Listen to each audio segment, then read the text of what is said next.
Welcome back, everybody, to another episode of Paranormal the New Normal presents Paranormal Primetime. I'm your host, Jeremy, and of course, joining me is my co-host, Malachi, as we delve even deeper into Season 4 of Supernatural. What's going on, Malachi? Not a whole lot.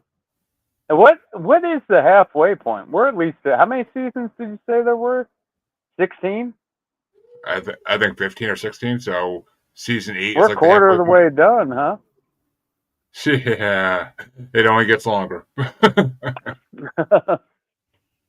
uh,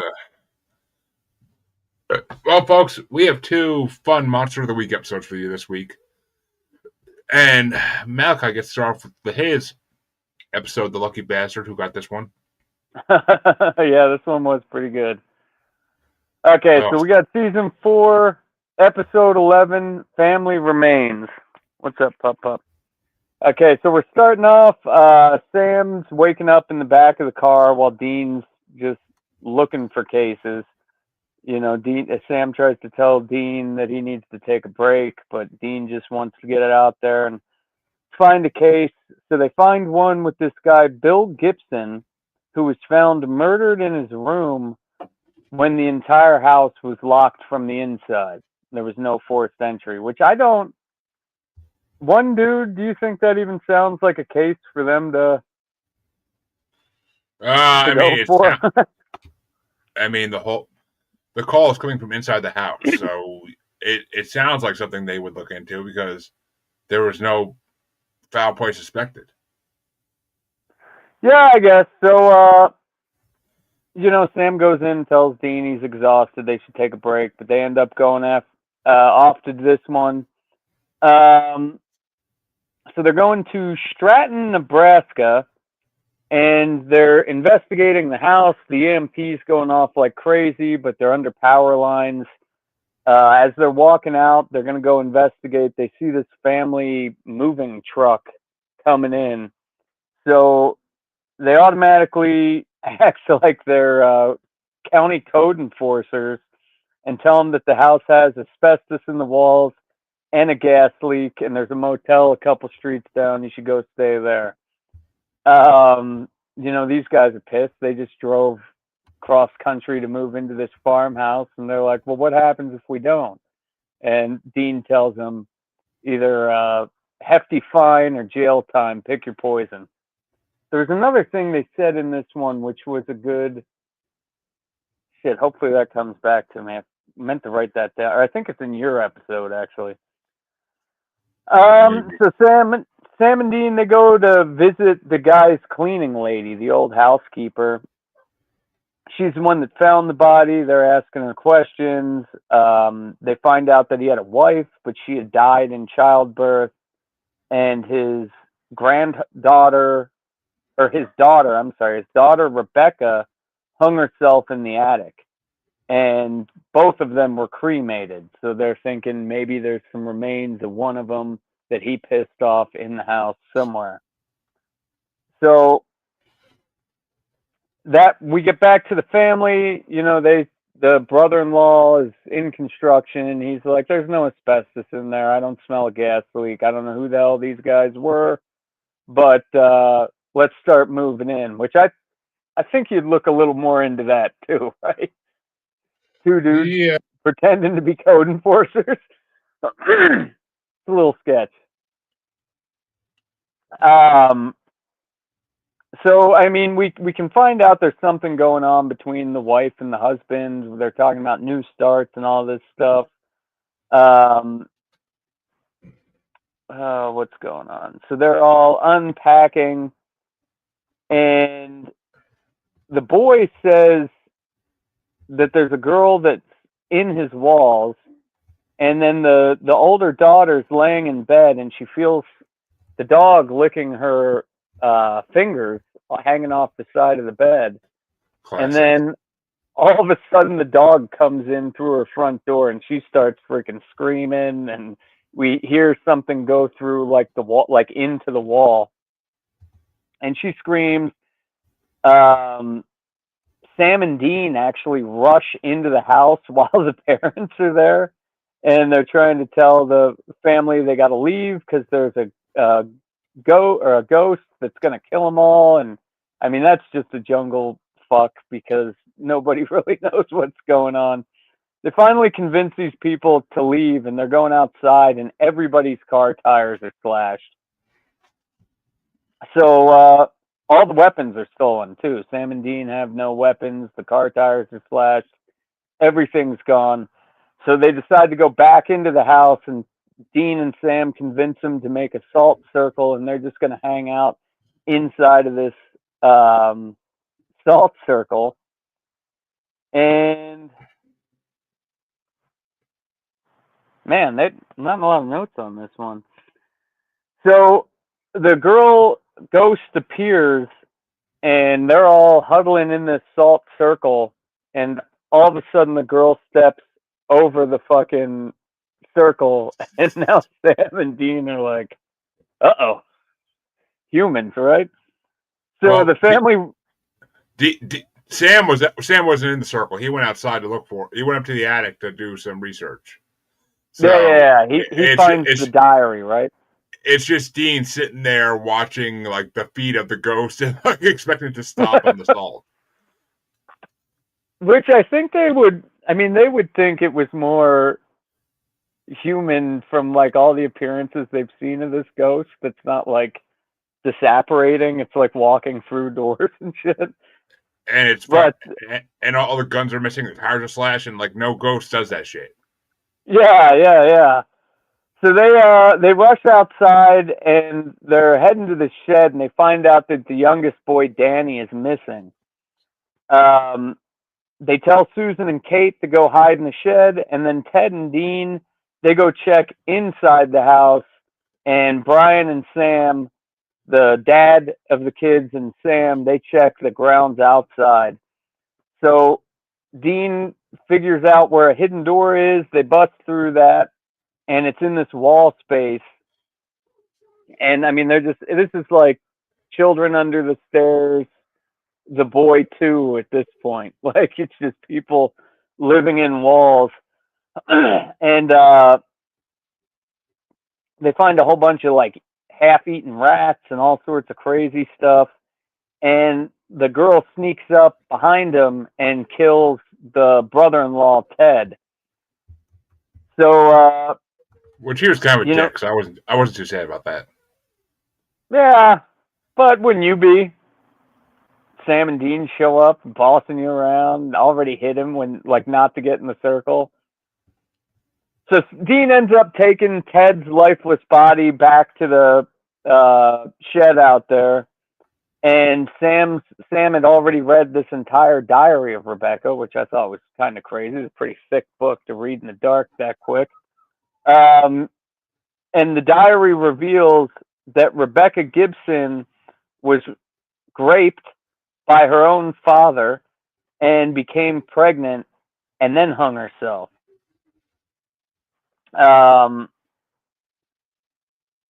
So Dean goes back into the house. They go in through the dumbwaiter, which in the beginning, there's a little scene where when Sam and Dean are checking it out, he's like, "What the hell is that?" And they make a point of the whole dumbwaiter thing. This one was kind of one you could see what was going like a mile away, 10 minutes into the episode. But let me catch back up here. So Dean finds their weapons and Danny bound under the floor space. And as he's trying to free him, the boy gets his mouth and says, "Watch out, he's there." And Dean's like, "Who the hell is he?" Now we find out there's two of these freaks living in the walls, and she's got a brother. And Dean and the brother monster kid are fighting back and forth.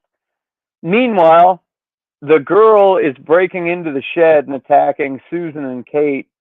And that's when Brian arrives and stabs her.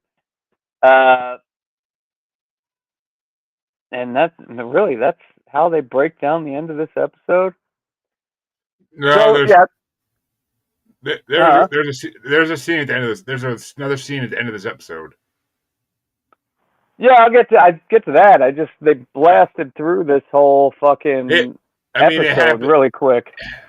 Yeah, I mean, normally it's like fucking 30 minutes of me reading shit.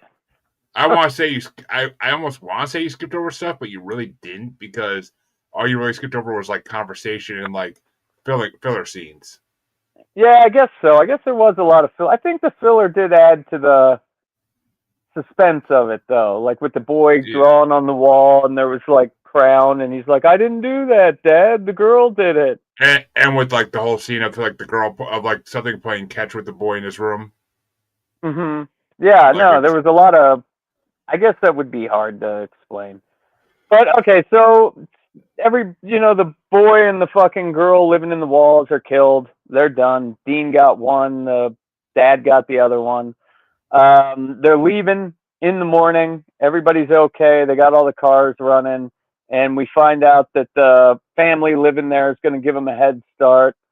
Something tells me you guys don't like being around the cops or whatever. So then we get Sam and Dean having their little gay moment there where Dean says he feels pity on them. And, those children were turned into that. I mean, and really, like, what else could you expect from them, right? Like, locked in a fucking wall their entire life, like right after birth. You didn't explain where they. Well, okay, I guess you kind of did, but you didn't explain the full aspect of where they came from, even. Well, yeah, the grandfather. The dad raped his daughter. She had the babies, and then he locked them in the walls and would feed them. And then eventually they broke out. And that whole scene in the beginning where we see the dad getting attacked, that was skipped over too. Yeah. I got to start writing notes for this again. It's been a busy week. Okay, and then we get into like fucking Dean telling Sam about how he liked killing people in hell, and there's a difference between what they did for survival, and Dean liked killing people in hell and dishing it back and torturing, not killing technically because they're already dead, but yeah. And there's a couple scenes in here where Sam's like, "Man, that must have been like hell," and then Dean gets all pissy But it was a good episode for a one-off episode for Halloween. I will give it that. Yeah, it works. Especially if you like People Under the Stairs. My wife loves that movie. I don't think I've ever seen it. You haven't seen People Under the Stairs? Nah, I know of it. I've just never seen it. You would love that movie, dude. That's got you written all over it. 1980s fucking it's on a bunch of brackets. Shit. It's on a bunch of brackets I made, so yeah, I'll watch it eventually. But you gotta get. I mean, a week till Halloween, dude. You gotta get on it. Dude, I have so many movies to watch for my next bracket that I haven't even had a chance to watch yet. Like, I barely get to watch TV as it is. Yeah. Well, there were no not safe for work scenes in this one for watching in Walmart, so it was good. But no, go ahead. What were you gonna rate it? I'd give it a 3.5. It was a good episode. I mean, it wasn't amazing, but it was a good episode. Yeah, I'll be right there with you. The more times you see it, too, like the first time you see it, it's a pretty damn solid episode. Well, it's very similar to an episode of the X-Files they did called Home. Okay. But it's a little different, and it's a little different, but it's got similar aspects. And at one point in this episode, Dean says, like, the situation is a story ripped from the Austrian headline, and there actually was a case in Austria where Josef Fritzl imprisoned his daughter and fathered several children with her. Yeah. So they stole this from, like, real cases. But yeah, it was a good episode. I'm not gonna lie. It's backwoods horror. I love backwoods horror. And I think this is the second episode where Dean's like, people, right? What the fuck? Like they're dealing with Lucifer, but it's like these people are fucked up. The Benders was the other episode. It's the last episode they did where it was actually humans as villains. Yeah. Well, humans that aren't hunters as villains, I should say. But yeah. Or But, FBI agents. yeah. Well, that's why it's funny when when the dad says to him, like, "I'll give you a head start because I don't think you guys like the police too much." Dean's like, "It's Yeah, a mutual thing. It's a mutual thing. yeah. Trust me." Feelings But mutual. folks, I guess it's time to get into my episode, and my episode was season 4, episode 12, and it is Criss Angel is a Douchebag, which was written by Julie Siege and directed by Robert Singer himself. And well, I'll get to that in a minute, next part. But actually, I'll get to it right now because we start off this episode and we're in Sioux City. It's Magic Week, and a magician, Jay, sits in a bar amusing the bartender with his card tricks. Which Jay is a huge guest star for this show, Mr. Barry Bostwick himself, aka the mayor from Spin City. Which was one of my favorite fucking sitcoms of the late 90s, early 2000s. But I don't think I ever saw it. oh, Michael J. Fox is on it like regularly. It's fucking amazing. But and then Charlie Sheen takes over when Michael J. Fox gets his shaky stuff. Parkinson's crap. Yeah. When he gets that, Charlie Sheen takes over his role. It's a really good show. But and Barry, it's about the mayor's office in New York City, and Barry Bostwick is the main character. And he plays the mayor. And he's hilariously stupid. But he's sitting at the bar drinking a whiskey, showing the bartender his card tricks, and a younger magician, Patrick Vance, is heckling him, calling him washed up. And later, Jay is sitting with his friends Charlie and Vernon in a theater watching another flashy young musician called Jeb Dexter go through his act, which Jeb is basically a Criss Angel wannabe. And which Criss Angel is a douchebag, so yeah. But Criss Angel wasn't in this episode though, right? I feel like they're just like they wanted to make fun of him, so they put him in the title. But I was wondering, was that guy you're talking about right now, was that Criss Angel? It was supposed to be kind of, but they couldn't use his name for legal rights. But and that's why Dean says in the episode like Criss Angel's a douchebag. But Jay and his friends are talking about how their day has passed, and Jay is just becoming more and more depressed. And he announces that he intends to undertake the table death trick that night, a trick he almost died trying 30 years ago. His friends try to talk him out of it, but they can't talk him out of it. We jump forward to that night where he lies bound under a rack of steel spikes about to descend, and he starts his trick, and the spikes fall, but the curtain is parted to reveal him still alive and well. Meanwhile, as he is leaving a bar, we see Patrick Vance, the guy heckling him earlier, fall to the ground dead, blood oozing from 10 puncture wounds in his chest, just like the table. But title scene, Sam and Dean arrive to investigate. Sam reveals a knowledge of the world of magicians gained during a phase when he was 13 after Dean makes fun of him a little bit for it. And speaking to the assistant for Patrick Vance, they find out that he had a tarot card, the Ten of Swords, on him when he died. So Dean goes and questions Charlie and Vernon, but he gets nowhere. So they tell Dean to go speak to someone called the Chief that they say once crossed Patrick. When he arrives there, it's in an alley in the back in like a bad part of the city. Dean goes there and he knocks on the door and says, "I'm looking for the Chief." And he gets let in, and this guy in full leather attire comes out and asks Dean what his safe word is. With the whip. Dean finds out he's been had, that it's a gay leather dom, but which was hilarious. Yeah, that's the best part of the whole episode there. Yep. But we go back to seeing Sam doing research at the hotel. When there's a knock at the door, he grabs his gun and slowly goes to open it, and we see Ruby standing at the door. And she tells Sam that he's wasting his time while the 66 seals are being broken. I believe she says 34 have already been broken. Mm-hmm. And she tells him that the angels are losing the battle. Oh, yeah, 34 of the seals have been broken, yeah. And Sam says he doesn't know where the seals are or how to stop them from being broken. Ruby counters that he needs to go after the source of the problem, Lilith. Sam refuses and Ruby leaves. There was one part in there I didn't understand where she says, "You know what you need to do," and Sam says, "I don't mind doing the basically the sucky outy shit, but what the hell was Ruby?" Because then Sam's like, "No, I'm not doing that." I don't know. That'll be revealed eventually, I'm sure. I forget what the hell it is, but I'm sure it'll be revealed eventually.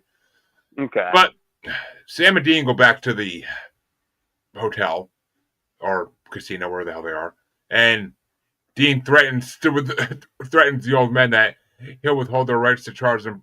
He'll withhold the right to charge them for obstruction of justice after what they pulled. But Charlie and Vernon reveal that their con of being an agent is they know he's not really a FBI. They're like, "You're trying to con a con man," but then Sam and Dean lie about them being aspiring magicians. And that night, Jay says he wants to try another death-defying act called the Executioner, which is basically just trying to escape from a straitjacket while being hung from a noose. And we see Jeb Dexter in his room listening to some pretty decent metal. And we see Jay struggling, trying to escape from the Executioner. And all of a sudden, we go back to Jeb and we see a noose of rope, which is just in his room for some reason. Don't know why. Maybe he likes auto rock fixation. I couldn't tell you. And we see the noose come to life and start to hang Jeb from the ceiling fan in his hotel room. And the noose is starting to tighten on stage, and we see Jay. Curtain pops open and Jay's free. And Sam's like, "What the fuck? This doesn't make sense." And we see Jeb just swinging there from the fan. Honestly, and Dean was like super fucking surprised. Into it. Yeah. Oh, he was clapping all happy,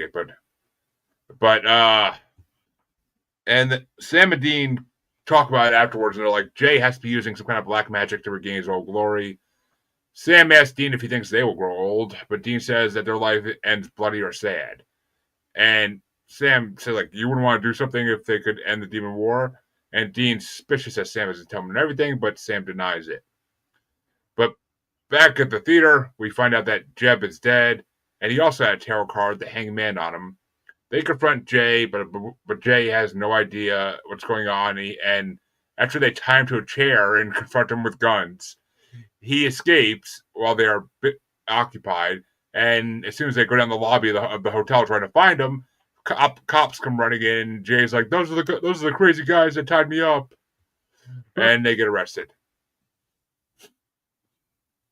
But Jay, we see while 17 are in jail, we see Jay admitting to his friend Charlie that he doesn't know how he is performing the feats, and that he intended to kill himself the day he performed the table of death.